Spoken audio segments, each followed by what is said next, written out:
Wag naman puro tinola, try mo rin sa Shanghai. Nakapagluto nga ako ng paborito ng mga Saronian gamit ang bunga ng papaya. Ang aga naman ng General Assembly ng mga marites ng tahanan ay tanghali na pala, kagigising ko lang pala, lampas alas 12 na, daig pa nga si Cinderella. Wala pa palang tanghalian, kaya naman pala ginawang ulam ang chismisan. Nag-crave nga na naman ang mga people sa lumpiang Shanghai, pero yung laman ng wallet malapit ng humimlay. May pawalit-walit pa kasing nalalaman, itatago lang naman ulit sa cabinet na amoy naphthalene balls pag naubos ang laman. Ang drama ko na naman, naghiwa lang naman ako ng papaya, bewang at sibuyas.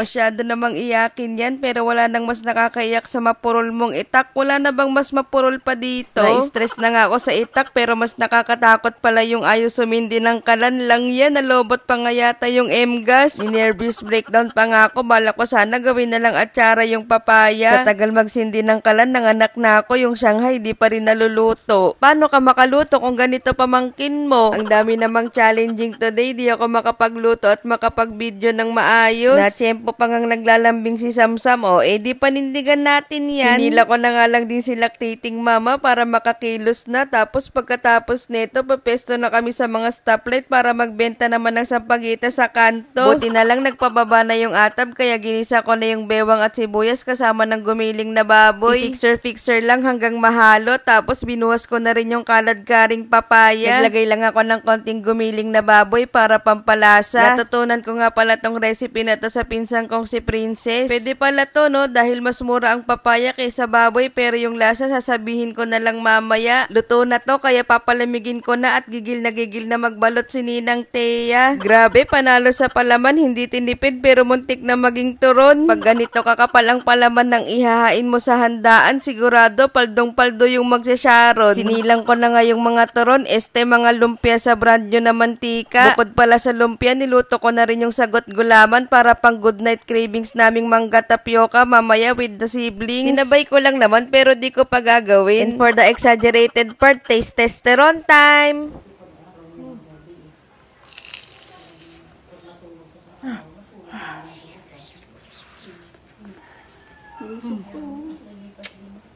Sarap.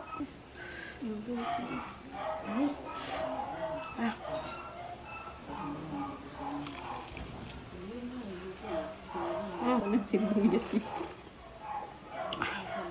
Sarap. At dahil may nababasa ako sa comments, bakit daw ako lang ang kumakain, ito po, mag-share na ako, pero para mapaso rin sila.